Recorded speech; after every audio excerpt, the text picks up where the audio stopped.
Hi mga mima. Kwentuhan tayo ngayong hapon na to. Tulog pa ang ating dalaga. Baka sabihin na naman na tulog pa, nagsasasat na ako, nagsasat-sat. Maingay na ako, maingay. Talagang sadya natin siyang gisingin. Kasi, shining entrance na. Inaabangan kasi namin yun. Inaabangan ko pala. Kasi, doon pa yun sa kabilang bahay. Wala po kasi, may TV pala tayo ng kaso, tawag niyan, wala siyang boses, kaya, gigisingin natin ito yung prinsesa. Kwento po sa nangyari pala. Kwento po pala sa nangyari sa aking medical. Actually, nag-attend pala ako na mag-abroad. Nag-abroad ulit, no? Sana ba yung liwanag? Mag-abroad ulit. Kaso, yung nag-medical kami na, basta nag-medical kami na hindi ko nakakuha, 3 weeks na nakalipas. Kasi tapos ko medical, nagkasakit ako 2 weeks. So, pumunta ako sa Maynila para mag-medical sana. Naka-medical na naman ako. Kaso yung agency na pinuntahan ko, na-discourage ako kung bakit. Nagtanong ako sa agency, madama, ano po daw pong pangalan ng agency? Bakit na, kasi tinatanong sa center kung ano daw yung pangalan ng agency, kasi daw kahit direct hire siya, meron siyang agency. O sabi naman sa office, ay mamula tayong agency. O ako decidido na akong umalis kasi may college ako next year, at saka grade 9 na yung pangalawa kong anak. So sabi ko doon sa hospital na may medicalan ko, wala po daw agency kasi direct hire.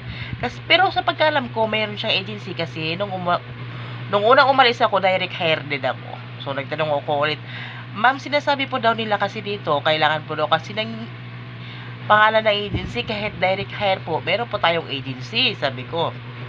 Ay ma'am, wala po talaga tayong agency, sabi niya. O doon kahit napaisip ako nung time na yun, tinapos ko pa rin yung medical para wala lang sila masabi. Yung natapos na ako, tinamad na ako, syempre aalis ka ba na wala kang agency. So tinamad na ako. Pagkatapos ko medical, pumunta ako sa bahay ng kapatid ko sa Maynila. Tapos doon ako nagpalipas ng 2 araw. Tapos napag-isip-isip ko, kailangan ko pa ba tumuloy? Na paano kung anong mangyari sa akin doon? Paano kung anong mangyari sa akin doon, walang makukuha ang pamilya ko kasi nga walang agency dito. So nag-chat ako ulit sa agent ko. Magiging amo ko daw noon sa Kuwait, tawag yan, mga royal blood. Tapos nagtanong ako sa agent ko, ma'am, umuwi na ako pala ng Pampanga kasi wala naman po daw tayong agency. O ano pa ba gawin ko? Sabi niya, hindi ma'am, meron tayong agency. Sabi ko naman, isa kung meron tayong agency ma'am, ba't hindi niya sabihin kung anong pangalan? Kasi hinihingi niya ng hospital kung anong pangalan ng agency. O tanong natin. Sabi niya, sorry ma'am, matagal lang ako nag-reply kasi nasa hospital yung anak ko. O sabi ko, bago siya nag-reply, tapos na akong na-medical. Tapos na lahat. Hindi. Tapos pinababalik ako for ECG. Nag-ECG ako nung time na yun, kaso may ubo ako. Tapos pinipigilan ko yung ubo ko, kaya siguro yung kuha ng heart ko patigil-tigil, pahinto-hinto na yung hininga ko. So sabi ko sa kapatid ko, uy, ako. Sabi ko. Tapos nag-chat ako dun kay Ma'am Ings, evangelista na yun. Ma'am, umuwi na ako ng Pampanga, sabi ko. O paano yun yung training natin? Paano na yung training? Isa-isip ko, magti-training pa ba ako eh? Wala nang sinasagot na agency. At kinakabahan ako. At nandun na, ang doubt ko na, aalis ba ako na wala akong agency? Wala akong agency pa. Tapos hanggang ngayon, tinatawagan nila ako. Sayang na kasi yung naumpisan. Pero tinatanong ko kung ano ba talaga yung agency. Wala namang sinasabi. Sa isip ko, nanghihinayang sila sa naumpisahan namin na mga requirements, mga papeles. Ako naman lahat ang naglingon noon. So, ang nagastos pa lang naman nila sa akin yung sa medical at saka yung 1,000 pamasahe. Yun pa lang naman nagastos nila, nanghihinayang na sila noon. Pero sa buhay ko na aalis ako, pupunta ako sa ibang bansa, hindi sila nanghihinayang. Sana naman, katulad ko nag-apply ulit, kung tinatanong kayo ng maayos ng mga aplikante nyo, sumagot naman kayo ng maayos. Hindi nyo ba naisip na kahit ang liit niyan, no, iiwanan ko para lang sana magkatrabaho. Kasi may anak nga kaming mag-aaral dito, may pangarap kaming bubuohon, basta may pangarap kaming aabutin, hindi ko mapag. Pero kayong tawag kasi gusto nilang diretso ko yung pag-a-apply ko kasi naghihinayang daw, may kontrata na. Oo, may visa na ako. Pero natatakot akong umalis. Kaya sa simpleng tanong nga, hindi ko makuha yung sagot nilang tama. At pa kaya kung nasa ibang bansa na ako, sino ang pupuntahan ko para makatulong sa akin? Itataya ko ba yung buhay ko para lang sa pangarap na gusto ko, sa mga anak ko? Dahil sa pag-alis ko, para sa kanila din naman. Ang tanong, kung halimbawa, pag nandun ako, na wala na may mangyari sa akin masama, wala din naman makukuha yung mga anak ko. Ay, nangalay na yung isang kamay ko. Kaya sabi ko, habang hindi pa nila inaayos yung agency, o wala silang masabing pangalan ng agency nila, hindi ako alis. Hindi naman tulad nung una na, syempre, first timer pa ako. Pag sinabi nilang alis agad kasi nga, wala kang alam, wala ka pang nalalaman. Hindi man tulad ngayon na, syempre, alam mo na. Naawa man ako yung 1 and 2. Sana. Kaya nga, pinasok ko yung pag-vlogging para halimbawa, kung lumaki man yung kuha ko sa vlogging na to, edi makapag-ipon, makapag-udan, baka mabigay yung gusto ng mga anak. Kasi lahat ng ginagawa ko para lang naman sa kanila at saka sa nabubuong memory nila. Kasi yan ang hindi ko nagawa dati sa mga anak ko. Kaya ngayon, habang bata pa siya, ginagawa ko rin. Quincy, ang dami ko nang sinabi dito, hindi ka nagising. Quincy.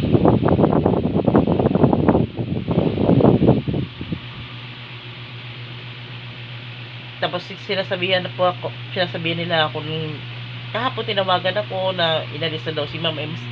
Paano maalis yun? Siya naghahawak ng mga papel. Siya ang nagkuha ng mga papel para makapagpaalis. O paano nila inalis yun? O sinasabi lang nilang inalis nila para bumalik ako sa kanila.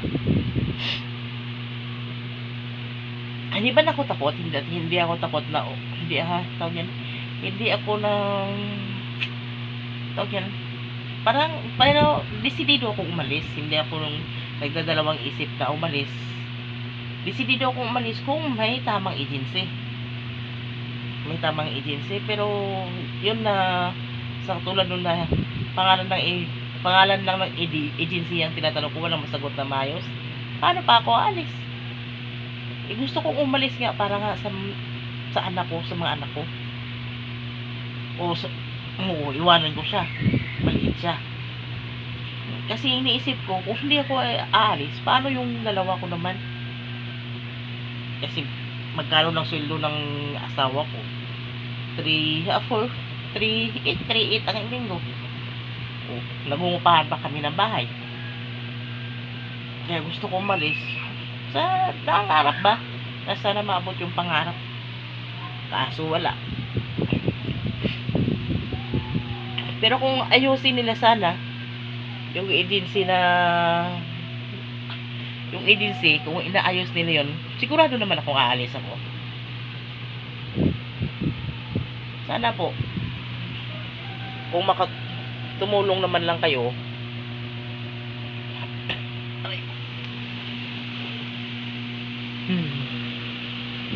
sana po pala sa mga agency na nagpapalis ng mga aplikante, sana mapanood ito. Sana ayusin nyo naman yung mga pinagagawa nyo sa amin, kasi nag-uutos lang kayong pupuntahan doon, pupunta dito, wala naman kayong ginawang iba. Mag-uutos na kayo, kami naman maghihirap. Ba't hindi nyo pa ayusin? Katulad nung una, nung nagpa-medical nga ako, hindi man lang nila sinabing magdala ng picture, magdala ng passport. Tinanong ko ng hapon, sabi ko, ma'am, anong kailangan dalhin? Kasi iba yung medical dati, iba yung medical ngayon. Ang sagot lang sa akin, wala kang dadalhin. Kasi nandun na yung original passport ko. Nang dumating ako sa Maynila, hinanapan ako ng Xerox passport ID, tapos nagpa-picture pa yun ng 2x2, 8 piraso at 50, samantala yung pinadala nila sa akin 1,000 lang. Kasi pag direct hire ka kasi, gastos ng employer mo yon, yung lahat ng ginagastos mo. Sila yung magbigay ng allowance mo sa pagkain, allowance mo sa transpo. O yung sa 1,000 na yon, magkano nang nabawas yun? Pamasahe ko, o lagay na natin 300 mula dito papuntang Maynila, tapos 150 na picture. Hindi na nga ako uminom ng tubig maghapon nun. Maghapon di ako uminom ng tubig, kaya pera tipid. Tapos pamasahe ko pa pauwi. Tapos yung isa na kinaiinisan ko dun sa agency yun, hindi ako nanghingi ng load. Pero nung time na nag-text sila sa akin, syempre hindi ko naman hawak lagi yung cellphone ko, na nag-text sila na ba't di daw ako reply, kasi daw niloadan nila ako ng 100 pesos para daw sa kanila, hindi para sa iba. Hindi naman ako nanghihingi ng load.